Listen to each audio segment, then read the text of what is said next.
that today.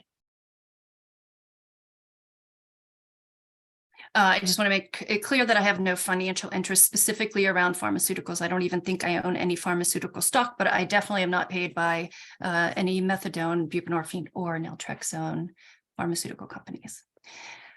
Before we get into some of the most recent published research around this, I just want to ground us in why this is important. And this is some data around West Virginia. I don't know if has anybody used or reviewed this? It's called Suter's data set, state unintentional drug overdose reporting system. It's run by the CDC, and it's different than the Wonder data set. It collects additional information surrounding overdose deaths and what was going on around the immediate time. And I found it very interesting. I'd never looked at it before. And one thing that I found particularly interesting that I have not heard anybody talk about is that now in this these particular snapshots, I have any opioids clicked as in purple. You can see that's the data that I'm looking at by state. But if you click all drugs, DC is actually in the #1 position over West Virginia. Like, we have always been #1 in overdose deaths for as long as I can remember, at least since 2012, I think, that I've been looking at data.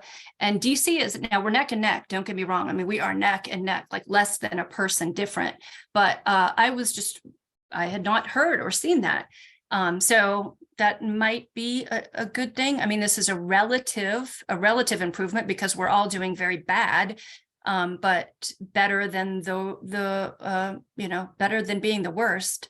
Anyway, regardless, in 2020, 2021, West Virginia is still at the top of the heap on opiate overdoses.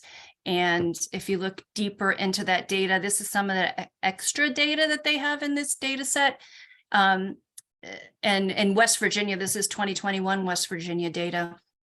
It said that 83% of drug overdose deaths had at least one potential opportunity for intervention. And that's higher than the national average. If you look back at the other slide, it was like 66%. Well, not national. These are 32 states that submit all these, but of those 32 states, on average, 66% have intervention points. We have 83%, and that can include anyone just from being a bystander or someone that witnessed the overdose. But it also includes nearly 10% were in treatment for substance use disorder when they overdosed and died. Nearly 23% had a mental health diagnosis and were receiving treatment for their mental health disorder and overdosed and died. Over 7% had recently been in an institutional setting, usually incarcerated. The other thing on this slide to note is 35.6% of the overdose deaths had Narcan administered. So certainly Narcan is an important tool and it's very helpful. Everybody should carry it, but it's not foolproof. This is our state numbers from the Office of Drug Control Policy. Everybody has access to this. There's a data dashboard at that site. And so this is 2021 through 2023. Something that I found surprising is 2023 is not starting out great for ED overdose visits. I mean, we're starting out worse than 2022 and just about as bad as we were in a full COVID year of 2021. So I hope later months improve. Whoops. Again, this is from the Office of Drug Control Policy, 2018 through 2021. These are the first 22 counties. Obviously, there are more counties in West Virginia, but I just took the top 2022. And you can see between 2018 and 2021, Cabell County is no longer having the highest rate of overdose deaths per 100,000, but it's not because Cabell County has had lower, it's because relatively speaking, McDowell and Logan have had more. And if you can identify your own county, I'll pick on Mon because I am from Mon. In 2018, we were relatively like 19th, 18th, 19th, and then we popped up to around 11th. In 2019, stayed around the same in 2020. We have gone down to like 20th figure, but again, not because we've done so well. We have about twice as many overdose deaths per 100,000 than we did in 2018. So there's a lot of room to make up from pre-COVID. All right, looking at the research on outcomes for opiate use medications. You all that are on this call know the 3 FDA-approved medications for opiate use disorder. This is largely going to focus on naltrexone and buprenorphine because, at least in West Virginia, there's a moratorium on expanding methadone treatment. So until that really, until the legislature changes that, there's not a lot we can do with methadone in this state, other than the places that are already in practice as OTPs.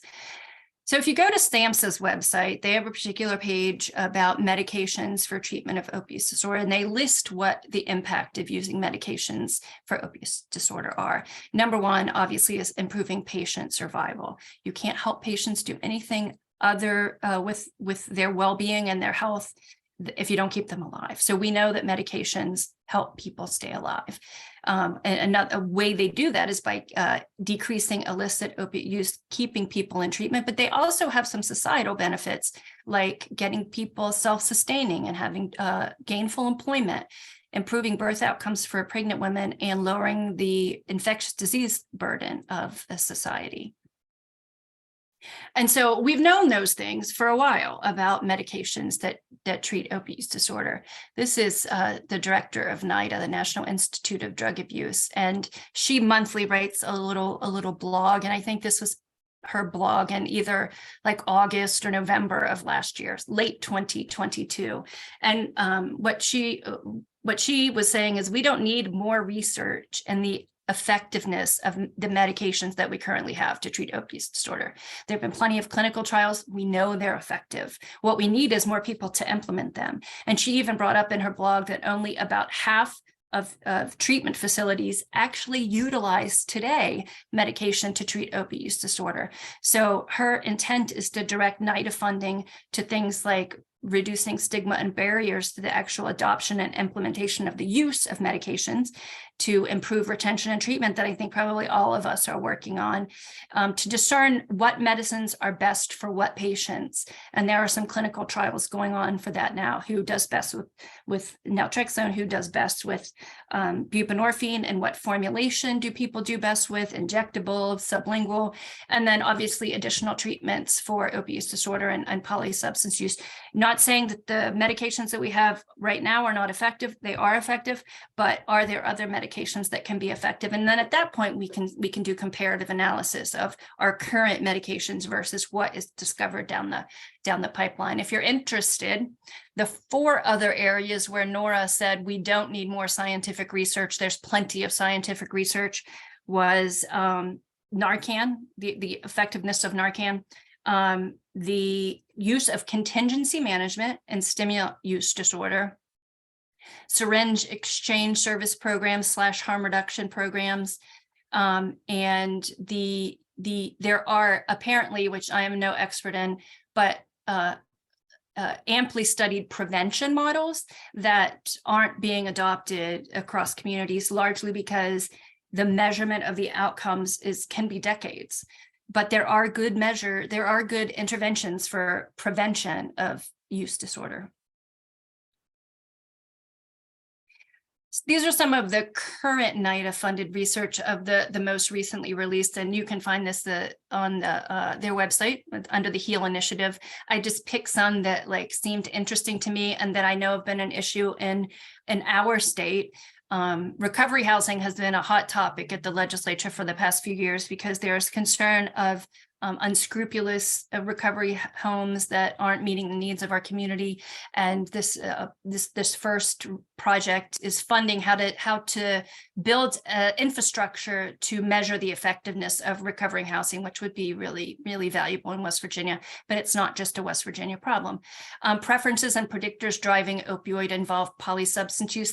This was interesting because they're using a behavioral economics theory framework, which I find interesting, and they're using that behavioral economics theory to try to define the actual value that individuals place on multiple drugs, how they choose the drugs that they do, and then with that information being able to help with timing and policies on management of interventions. Using peers and recovery residences. This seemed like a great idea, linking a peer recovery support specialist with recovery residences to be assertive in their outreach, because we know people do sometimes drop out of episodes of care and or have a short lapse. And instead of losing them from treatment altogether, having this peer link them back to treatment and be a continuous resource for those individuals. And then speaking of the prevention models that Nora had talked about, this families actively improving relationships is one of the evidence-based interventions to prevent substance use disorder. And this is focusing on families where the parent or parents have mental health and substance use disorder and or mental health treatment. And in addition to providing treatment, also giving parental management training, and then helping them with social determinants, employment, housing, education. And doing all those has shown to prevent future generations and those families from using substances. So going back to actually looking at the medications that we use to treat, these are a few studies. I'm not really going to get, besides the first one, I'm not getting into clinical trials because, like Nora said, we don't need to go over the clinical trials. We've known about this for a while, but this is one that I just wanted to highlight because it does look at effectiveness between buprenorphine and naltrexone specifically. And basically, you can see from the outcomes on the slide that at 24 weeks, over half of individuals randomized to receive Vivitrol or Suboxone, over half relapsed in 24 weeks. But that's not surprising because we know it's a chronic disease. We know any chronic disease, there's a 40 to 60% uncontrolled rate, like blood pressure, cholesterol, and substance use disorder. So asthma, COPD, they all have that rate of uncontrolled period. So this does not surprise us that over half did relapse in 24 weeks. But the take home here is the reason that naltrexone had a higher relapse rate is the induction problem. Again, not a surprise to anybody. It's harder to induct on Vivitrol because there's an extended period of withdrawal that someone has to go through. Unlike buprenorphine, while there's a little window of withdrawal, someone has to go through, and 94% of participants were successfully inducted on that medication in this clinical trial. Why do I keep doing that? Now, this is real world. This is real world research and data analysis. This is getting into past clinical trials, past the science research, into the real world analysis. This was comparing effectiveness of these 5 different paths for treatment compared to no treatment at all. So each of these 5 were compared to no treatment at all. And I do have to tell you that this is from Optum's lab database warehouse. So that's a claims database of commercial insured and Medicare Advantage insured. So slightly a different demographic, but it's a robust claims database from across the country. And in this data set, there were, this is between 2014 and 2017, there were almost 41,000 adults with opioid use disorder claims. And they were looking at 3 and 12-month points post-diagnosis of opioid use disorder. And when they compared no treatment to all these other treatments, the only one that had efficacy and relative risk reduction across all 4 of the outcome points, overdoses at 3 and 12 months, serious acute care at 3 and 12 months, was the buprenorphine methadone, the maintenance medication arm. All the others, naltrexone had no difference, no relative risk reduction at all. Naltrexone had nothing. Interestingly, the non-intensive behavioral health intervention did not have a risk reduction at 3 months for overdose, but at 12 months, it did have about a 30% risk reduction, which is not as good as medications, but still interesting. And at the need for acute care at 3 and 12 months, it had about a 40% relative risk reduction. So I found that interesting information. This is looking at timing of initiation of medications for opioid use disorder, the timing of it. And basically, the earlier, the better. Again, this is Optum's database, and they differentiated early initiators, meaning within the first month of diagnosis, there was a claim for medication.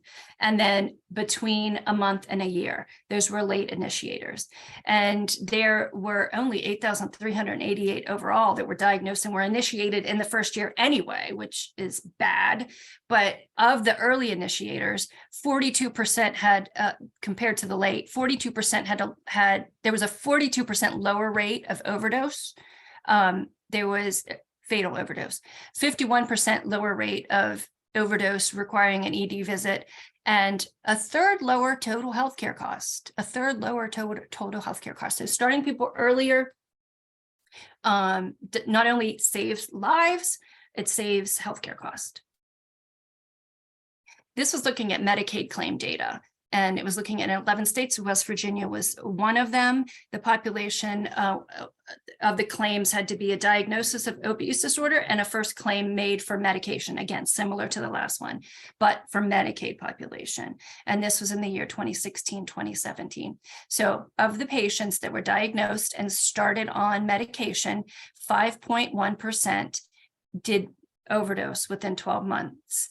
And that's probably because 67% discontinued within 12 months. So that's this thought of retention that NIDA director was talking about. We need to figure out how to retain people in treatment because it has an impact on longevity of these people's lives.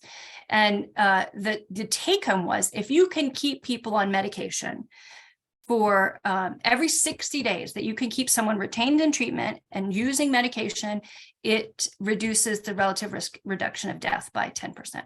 At 300 days, there's a 72% relative risk reduction of medically treated overdose. So every 60 days, a 10% relative risk reduction. Looking at specific special populations, this was like a natural experiment. It was interesting. In Massachusetts, 2 county jails side by side, adjacent, were looking at starting incarcerants on buprenorphine, people with opioid use disorder. And Franklin County decided that they were gonna start this. Neighboring Hampshire County was not there yet. So they compared the 2 counties and what happened after starting people on buprenorphine while incarcerated. And what they found was a pretty robust difference in recidivism, particularly in reincarceration rates. Franklin County, the MOUD county, had a 21% reincarceration rate versus about 40% for the non-MOUD county. Sadly, there wasn't a displayed difference in mortality after release. Both had about a 3% mortality rate, but for sure recidivism, there is a notable impact in this natural experiment. Again, looking at Medicaid claims, between 2014 and 2017, these were 9 states. Again, West Virginia was one of them, and kind of just looking at a picture of pregnant women and their neonates and the prevalence of opioid use disorder and continuation of medication while in treatment. I just have to fix. During this period, 2014 to 2017, about 89,000 pregnant moms with opioid use disorder, about 45,000 neonates with opiate withdrawal syndrome. They were looking specifically at how long these states kept women with opioid use disorder on their medication and how what the frequency was of children with NOWs at birth going to their well child visits.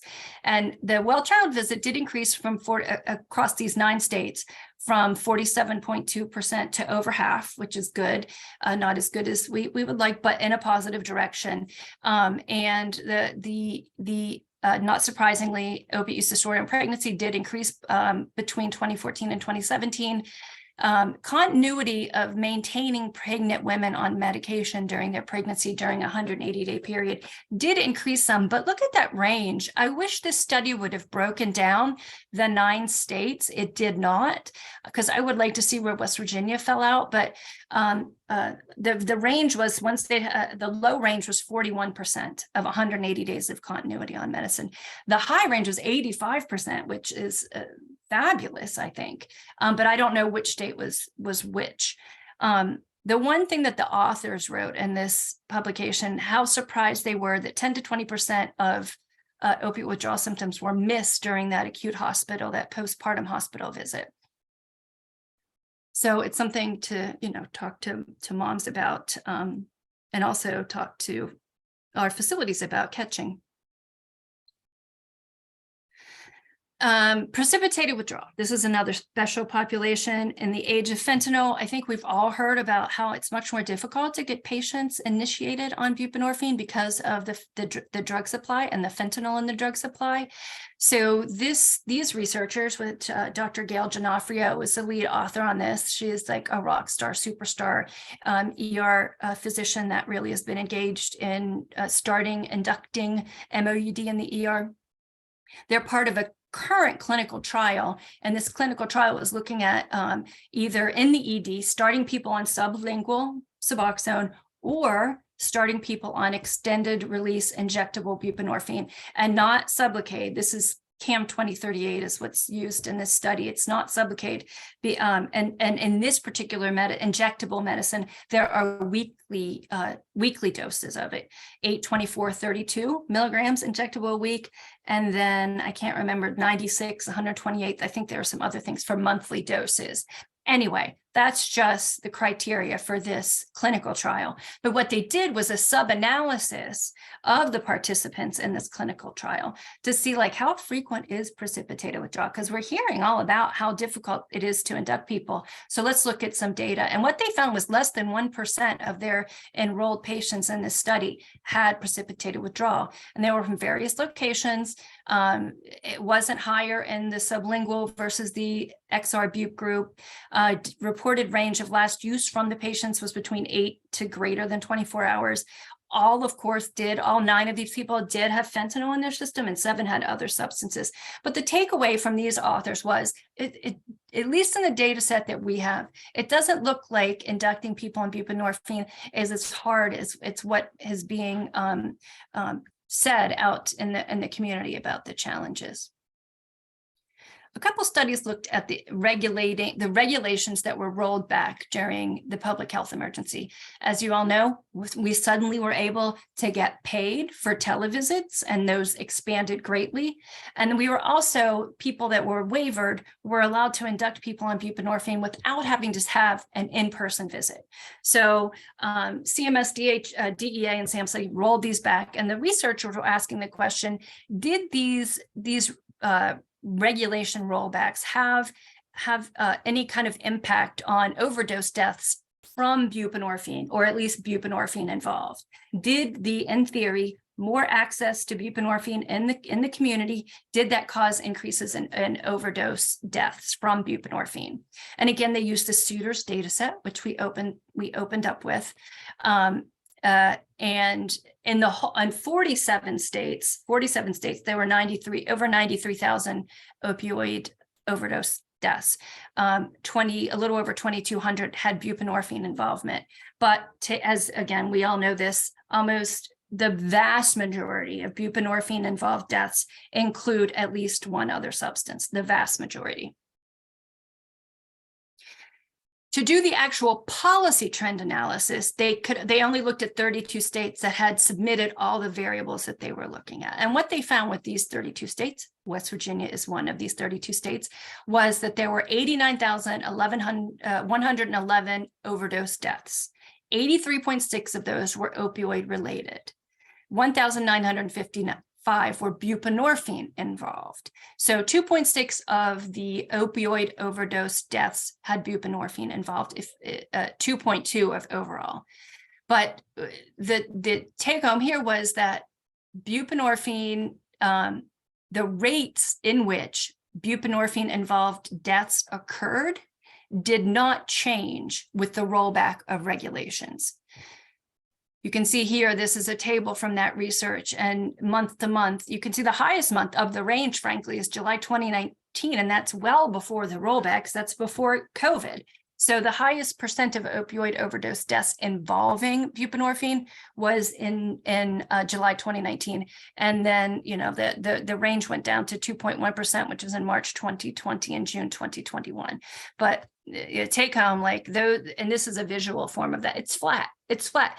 Deregulating us and the ability to reach patients did not have a negative impact on buprenorphine overdose related deaths. For practice considerations that are little pearls from this study, again, almost 93% of buprenorphine involved overdoses involve another substance or medication. And these are the ones, no surprise, 50% is fentanyl or fentanyl analogs. Almost 40% involved benzos. Over 18.5% involved gabapentin or Lyrica, and you can see the rest. About 20% of the people that had a buprenorphine overdose related death were actually prescribed it. So 80% of the people that had a buprenorphine related overdose death were not prescribed it, but still 20% were prescribed. But obviously the vast majority of people were not being treated. And that's a take-home message. More people need treatment. Again, with this policy analysis of rolling back regulations, particularly around telehealth, Medicare claims, Medicare fee-for-service claims are looked at pre-pandemic and post-pandemic, and what impact did telehealth have on fatal overdoses? Did telehealth help?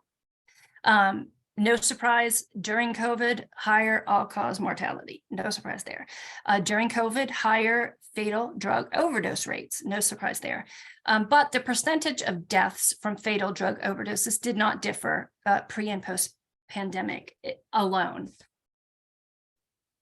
What they did find from the policy analysis is just the fact of having telehealth as a service for Medicare beneficiaries.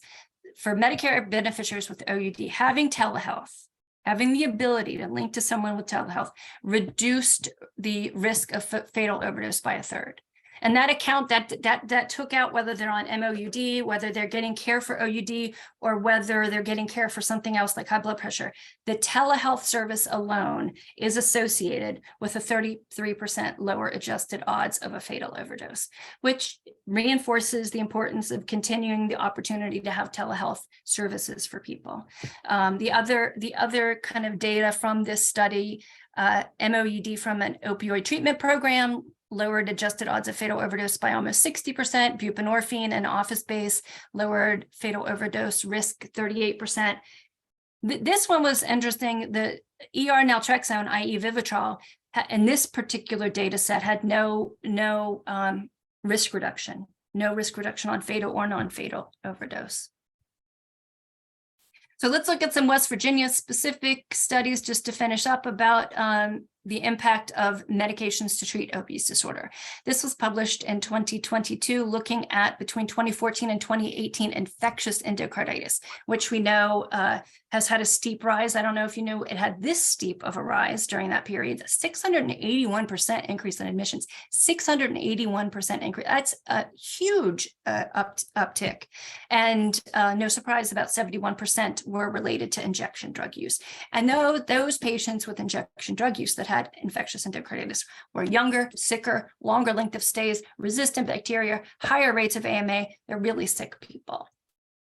Post-discharge after endocarditis, infective endocarditis admission, so this is after they're discharged, similarly had, this is a different manuscript, different publication, but a 7 times higher rate of death after discharge if they had OUD, 7 times higher.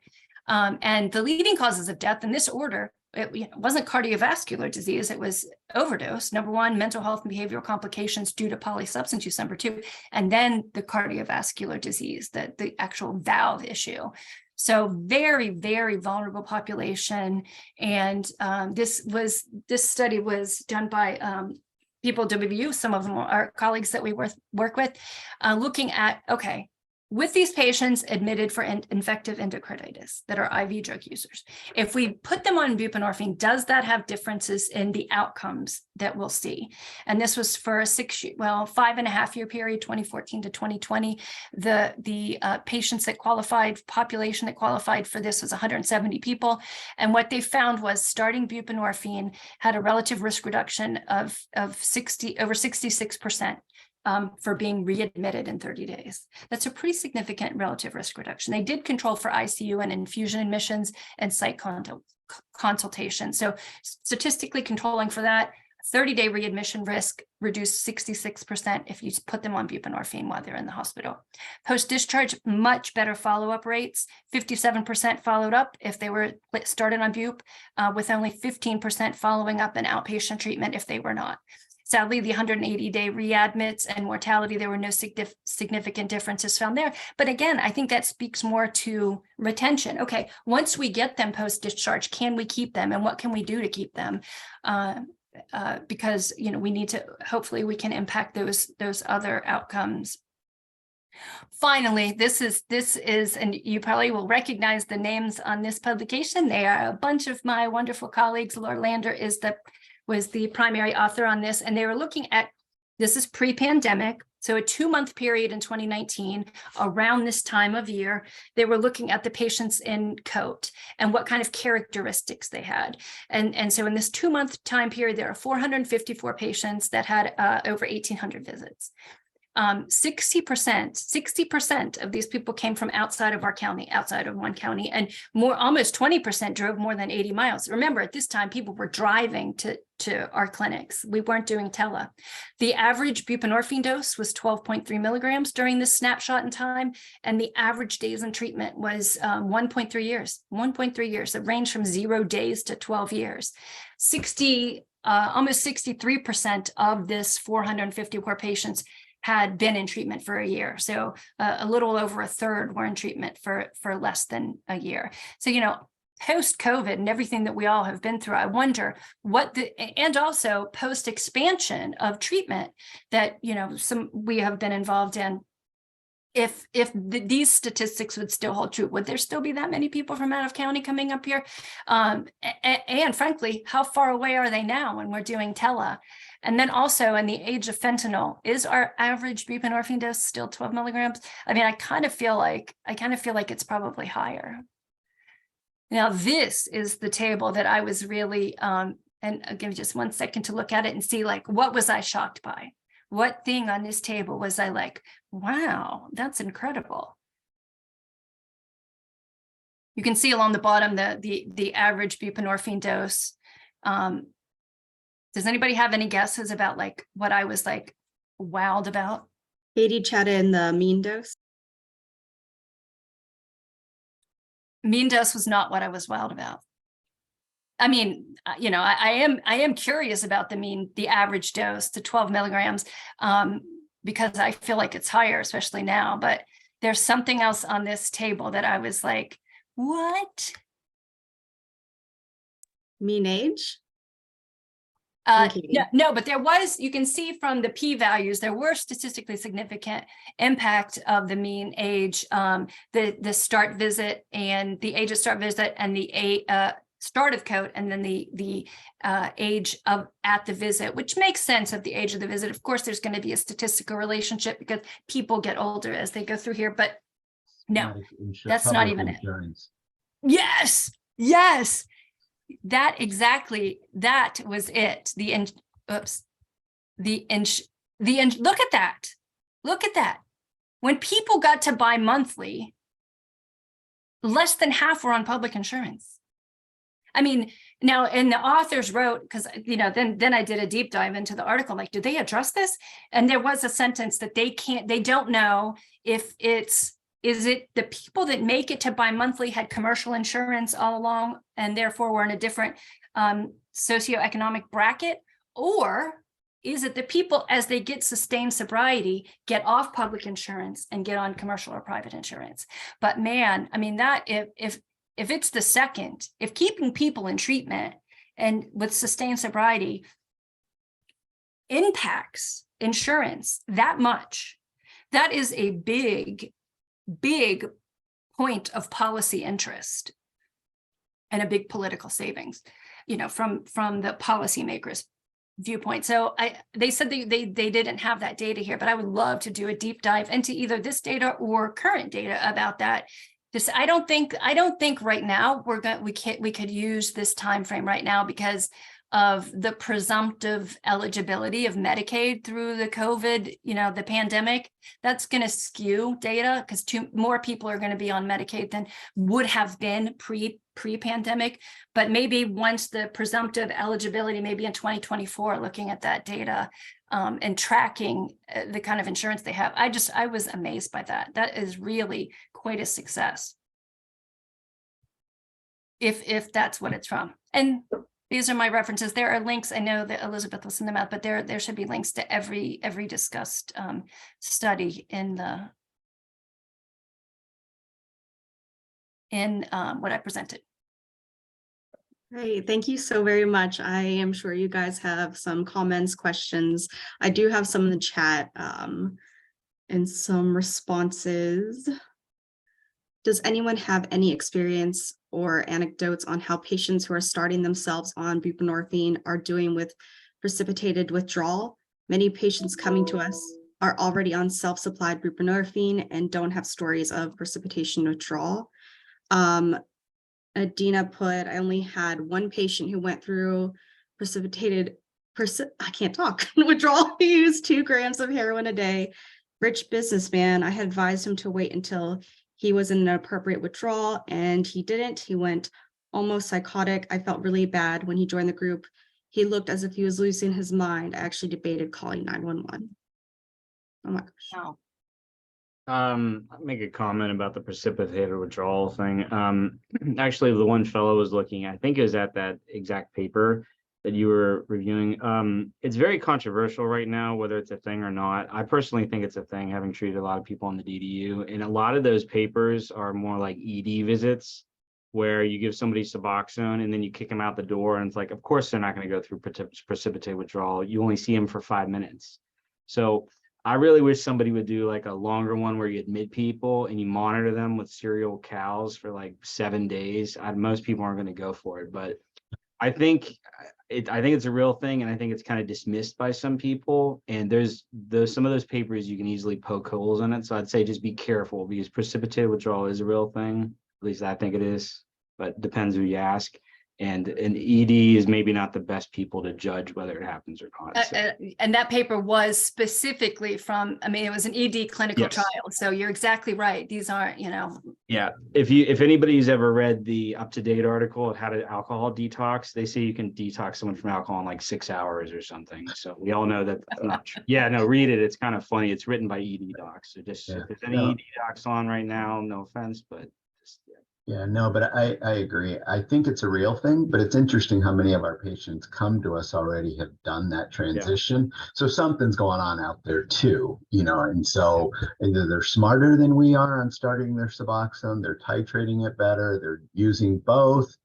There's a cycle, all those things I think are part of it. But I have had people inpatient that we've monitored that have had it. So I think it's real, but yeah, it's, I don't think what is that, Jeremy or anybody else on here know what is the protocol? There's a particular name for some protocol. The burn. Say it again. Burn, Switzerland. Maybe that's it. Yeah. It's, someone developed this protocol to induct like slowly, like microdosing basically. Mm-hmm. And I had a patient, and I can't even remember the name of the protocol, but it's probably that. I had a patient the other day who told me that they did that they did this protocol. And I said, how did you even know about that? And they said, there's a Facebook group. Right. I thought that was very industrious, that, like, this is what you do to induct yourself. So I'm sure that it is happening. And I've had patients that, the new intake say, I always bring up precipitated withdrawal with anybody that I'm prescribing for new patients in COPE. And I'll say, do you know what precipitated withdrawal is? And like well over 60% say, yes, I've been in it before. I know exactly what you mean. Yeah. And nationally, I think people are doing all kinds of things, microdosing, they're cross titrating with fentanyl, and so there's a lot happening. And so hopefully we'll know more. Plus, this is all in the background of increasing strength of the drug supply. So it's also hard to tell and with other, most of our patients aren't on just heroin or just fentanyl, they're on multiple polysubstance, combinations. So. David, speaking of that, one of the things that I'm interested in is complex cases. And I wonder how much complexity kind of speaks to the outcomes, the overdose outcomes or the staying in treatment outcomes. How are we meeting the needs of patients and all the complex issues they're dealing with? And I wonder if the literature is looking at that adequately.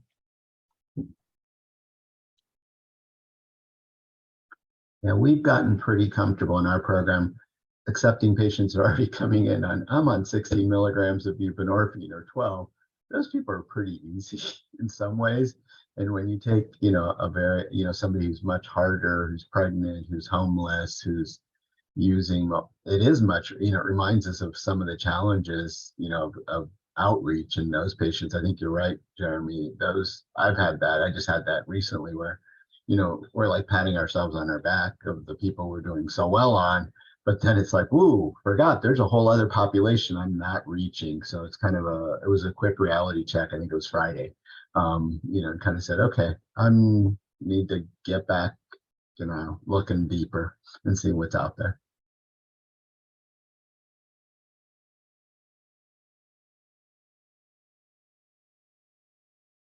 Thank you so much for the comments, and thank you very much, Tony. That was excellent.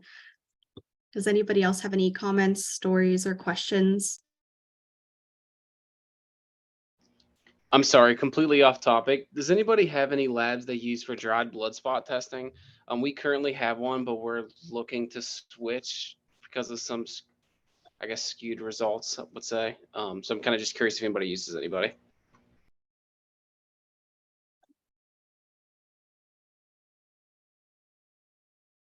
I've never even used dried blood testing, at least not where I'm working now. I don't know why you guys are, quite frankly, I would get rid of it because it's not reliable. I absolutely agree with you. We're not using anything related to MAT. It's something complete for outside sources that are requesting it being done for their clients is the easiest way I can put it. And I don't have much say in the matter. Neither does my provider. I would counsel them because I will say these drug testing companies do a great job of selling their products. So we were at the ACM convention, they were selling nail clippings. You could do like nail drug testing now. So yeah, it's the amount of money that's spent in drug testing when honestly you just need a drug screen with confirmation. That's the most reliable thing. But I don't know of any better companies, and I think they're others out to make money. So Thanks. Tony, is there any thinking about why West Virginia is more like Washington, D.C. than they are like other places where the overdose rate is so low? What is it about these high rates places? I don't know, but if you when I was digging into that Suitors data dashboard, DC has a lot of cocaine overdoses, and I think that's the $1 million question. I know that's been a question that a lot of people have asked over time, like, how do we? Is there some way we relate to one another, and what is that? And then how can we, for the longest time, they said that West Virginia, we have so many diseases of despair. But at one time, like in 2015, we were number one for overdose deaths, and New Hampshire was number two. Well, New Hampshire isn't a particular, they're not a poverty-stricken state. They're rural, but their demographics are much different than ours. And New Hampshire, by the way, no one talks about this, but New Hampshire has dropped down that scale precipitously. Now they're around the national average, but I think it was either 2014 or 2015, they were number two. They were hanging with us, like way high. And I'm really interested in what New Hampshire does. The similarities, I'm sure there are some, I don't know what they are. has anybody ever done a study where it's methadone clinics per, like compared to overdose rates? Because we have the lowest number of methadone clinics. I That- wonder how many methadone clinics are in Washington, DC.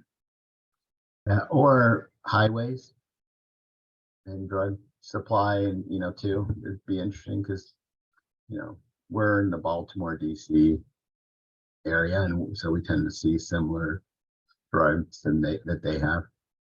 The other thing is, I wonder how overdoses are recorded in DC, because I know some places have sent people outside of jurisdictions, like sent them over the state lines, and then the overdose is recorded in the other state. So, so that could be a thing too, just knowing DC and the way it's operated. I could see like Georgetown or somebody shipping them across into Maryland or Virginia to die there instead. So. But if DC, I mean, DC is number one now, that could work inversely, like Virginia and Maryland, sending people like, Bethesda, Yeah, right? exactly. It Line. goes both ways. Yep. Yeah. It goes both ways.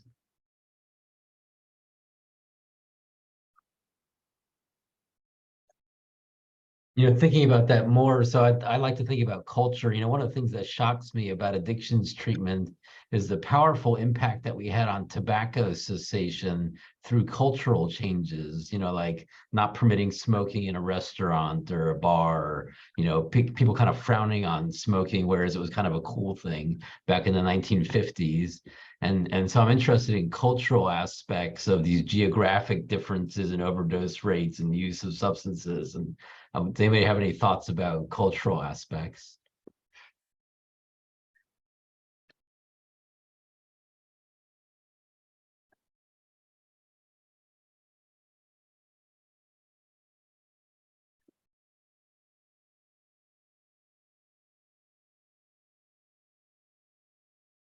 I, for one thing, at least in our state, improvement in stigma would help a lot. Now, I don't know what like if DC, like I can't imagine.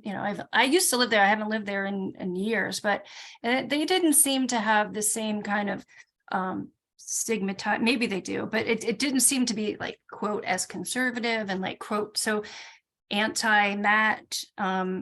When I live there, not as much as I see in West Virginia, but at least culturally, I think if we could just get a shift, because again, we know that medications work.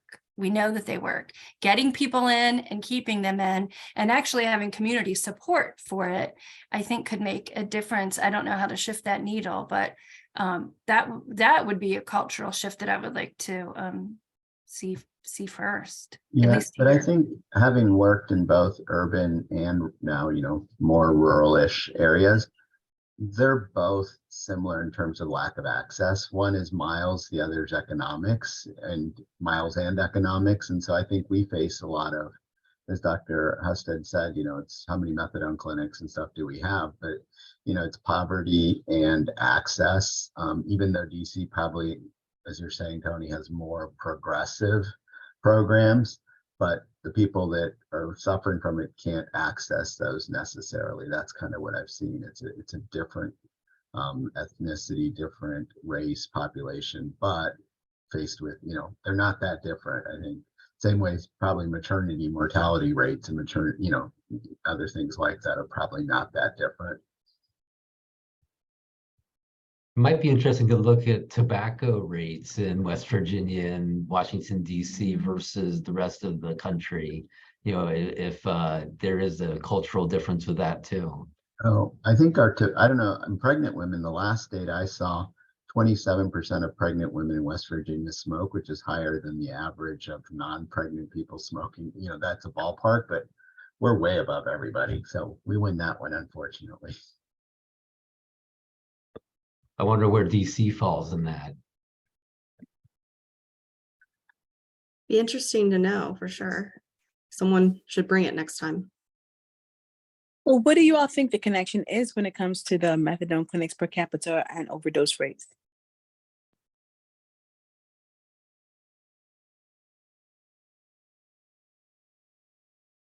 Jeremy, you brought that up. I'm going to presume that there is less. Like the higher the methadone to In most places there, I mean, if you take a map of our state and you you put down every place that there's a methadone clinic, you're not going to find methadone clinics in areas and counties where all the overdoses happen pretty much. I mean, it's pretty easy. If you wanted to draw like a heat map of methadone access to overdose rates, it's pretty striking. I don't know if other states have done it. Like David was saying, you may, just because you have a methadone clinic down the street, if Medicaid doesn't accept methadone, which for years methadone wasn't part of Medicaid in this state, it was private pay, but Medicaid does pay for methadone now in West Virginia. I mean, some states don't even have access to Medicaid, doesn't matter how poor you are, which is insane to think about. But yeah, I mean, you got to have access to it, but you also got to be able to afford it. So there's a lot of factors with it. I will say we went to the conference last week and there's a lot of good information there. So hopefully we'll have some good echo material for y'all to come out of it. So we'll see. And it was in DC. So we were in the thick of it. So